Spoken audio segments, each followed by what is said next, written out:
Here we're going to look at what's called a statically indeterminate problem.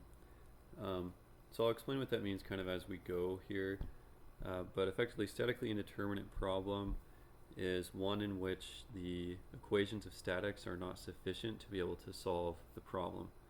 So we'll see what that means as we work through this, but this problem we have a cantilever beam. Again, at the free end we have a downward force F, and there's a spring now attached to ground underneath the cantilever beam supporting this end load. And that spring support has a spring constant of K. Okay, so what we want to do is determine what the deflection is at the end of the cantilever beam.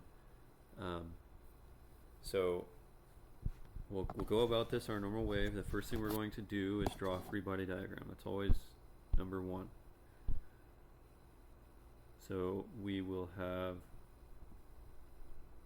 a downward force F,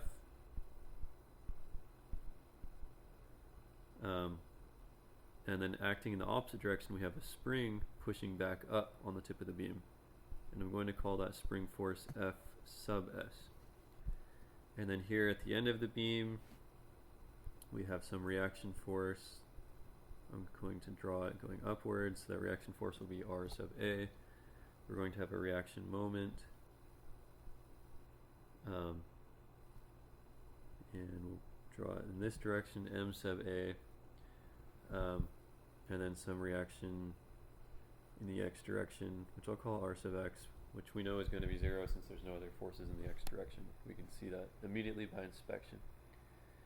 So if we want to know what the deflection is at the tip of the beam, we know that we have an equation for deflection at the tip of a beam if we have a force, but here we have two forces. We have a force F and we have a force F sub S. And we don't actually know what the force F sub S is, because F sub S is equal to our spring constant times the deflection of the spring. Okay, so we don't know what F sub S is because we don't know what the deflection of the spring is. So we kind of have a situation where we have something that we don't know, but it depends on another unknown. But let's go ahead and look at our static equations to see if they can help us. So we have, if we sum forces in y, by statics we know that some of the forces in y are equal to 0, and then that's equal to RA minus F plus FS. Okay, then we'll take the sum of the moments. We'll do that about point A, which is the left hand side of the beam. Let's let this side be here, point A at the left hand side. So sum moments about A, they have to sum to 0, and we'll have minus MA minus F, and this beam is length L. Forgot to denote that, but a beam of length L.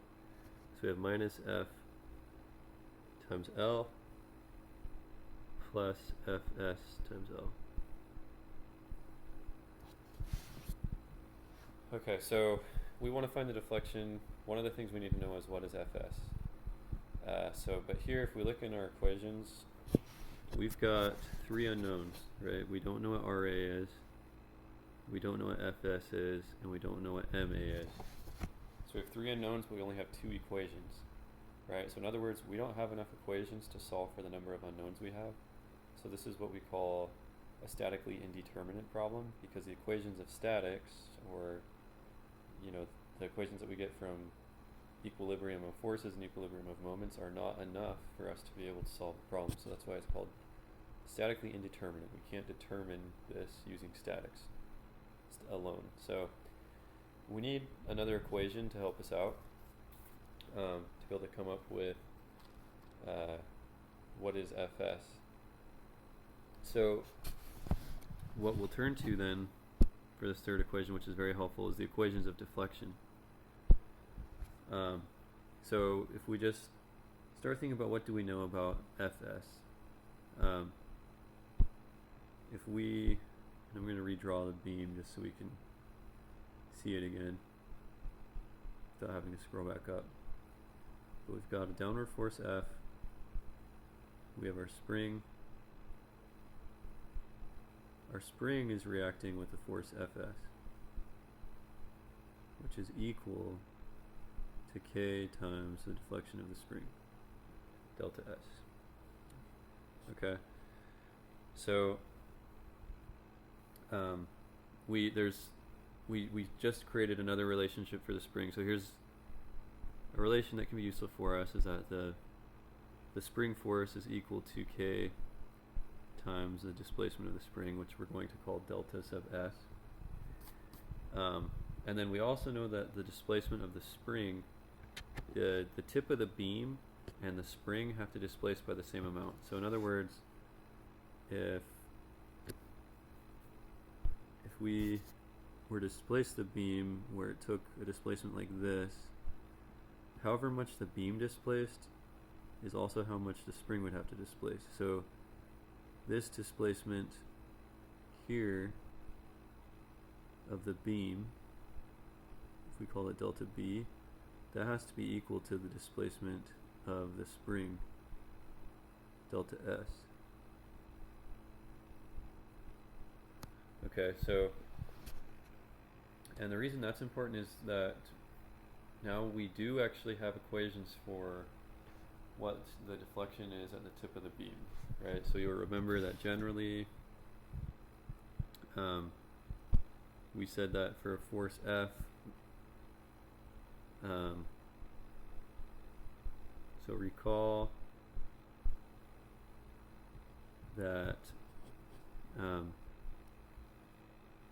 for F, and we're going to use the method of superposition here as well, but recall that the deflection,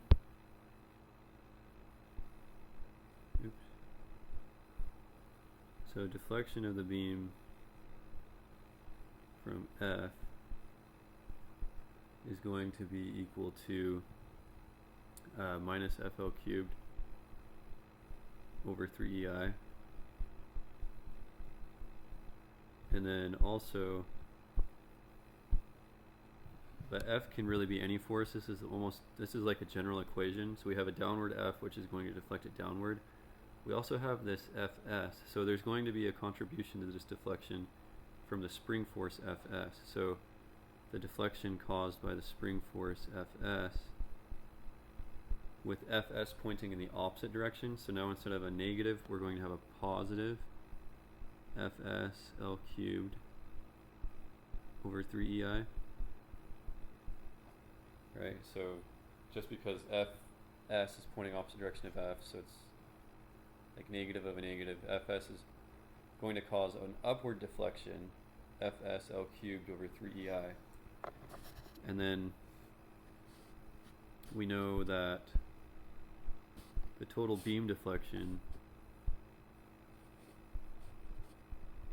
is going to be equal to the beam deflection due to the force F summed with the beam deflection due to the spring force Fs.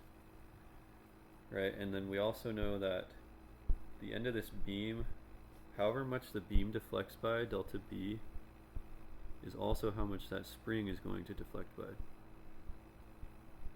Right, because the beam and the spring are connected with each other. So if the beam goes down a certain amount, the spring is also going down by a certain amount. If the beam goes up by a certain amount, the spring is stretching by that same amount. So delta B has to be equal to delta S.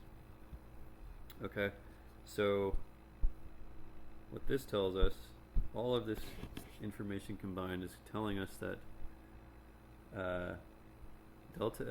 delta B, using superposition must be equal to, we're coming back up to this, delta B due to the downward force plus delta B due to the spring force. The total delta B then is minus FL cubed over 3EI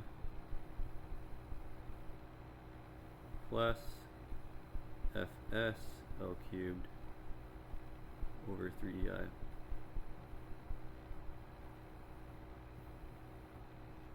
Okay, and we know that that has to be equal to, now we're using this equation, we know that that all is equal to the spring displacement as well.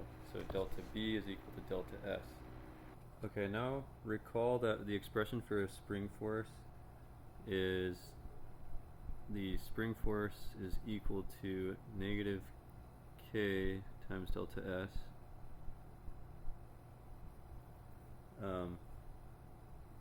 And meaning that if your spring is stretching, then you have a force that's acting in the spring force is acting opposite to the direction of the spring force, to the spring deflection. So for example, if you had a spring stretching like this, delta S, your force wants to pull that spring back in, so your force acts in the opposite direction of your spring stretching. And actually I want to just check my signs up here, because I think I forgot that negative sign up here at top. So let's just clarify, Fs is minus K delta S.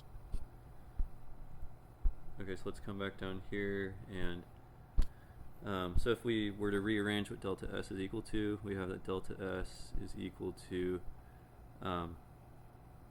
negative Fs divided by K.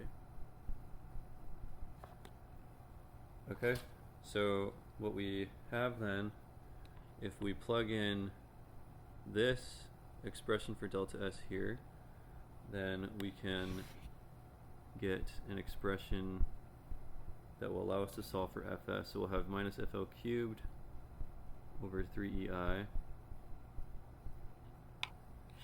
plus FSL cubed over 3EI is equal to minus Fs over K.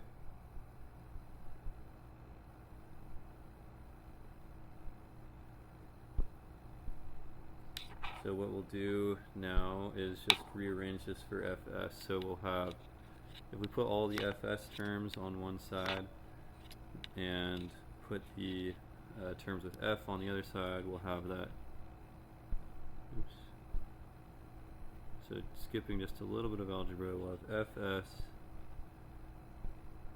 L cubed over 3EI plus 1 over K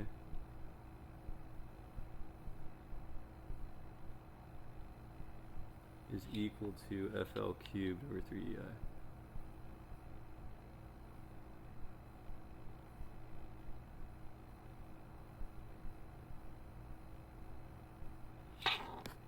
Okay, so then we get an expression for Fs. So Fs is equal to FL cubed over 3EI all over L cubed over 3EI plus 1 over K. And we could clean that up a little bit more, but for right now we'll just leave it like this. So, oops, meant to circle that.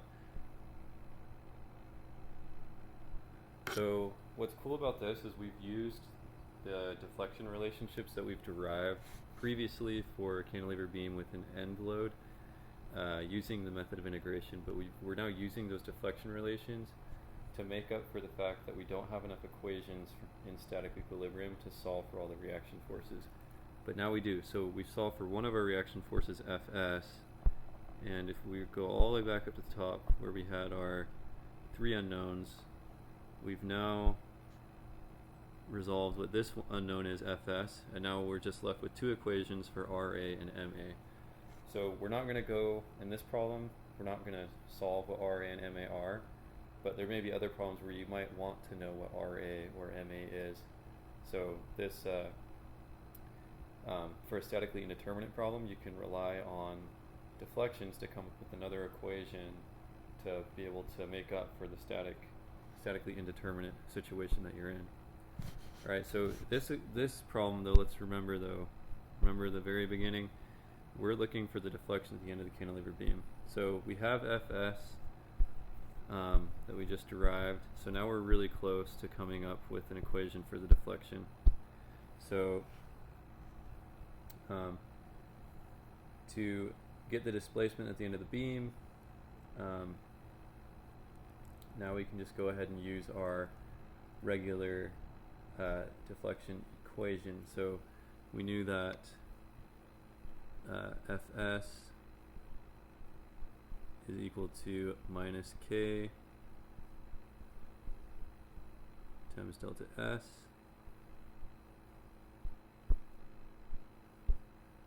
Sorry, the screen is just a little laggy. And then we just solve for delta S, or for Fs. So we can take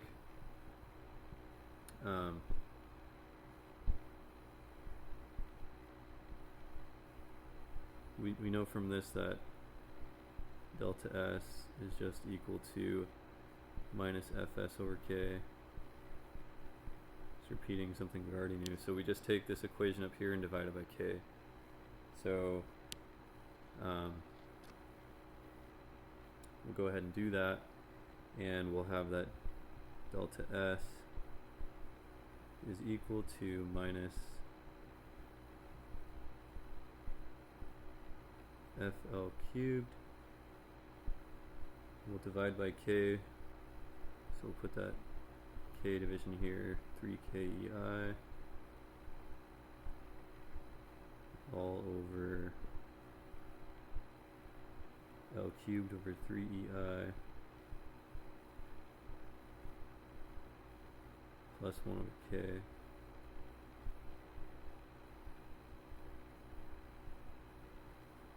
And from here, we just need to do a little bit of algebraic cleanup. So we can actually get a common denominator on that expression that's in the denominator. So in the numerator we have minus FO cubed over 3KEI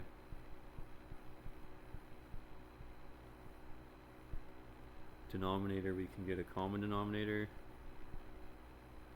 So we'll have KL cubed plus 3EI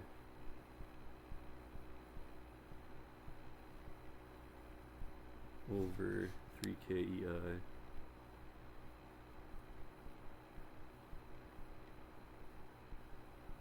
and then this actually cleans up fairly nicely to delta S equal to minus FO cubed divided by KL cubed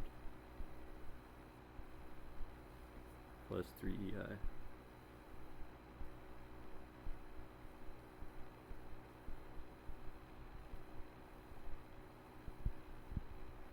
Alright, so that kind of combined everything that we've learned in this unit. So our equations for the deflection of a cantilever beam at the end due to a concentrated load, we derived that using method of integration in another video. Then we've used method of superposition because now we're adding in the deflection from a spring.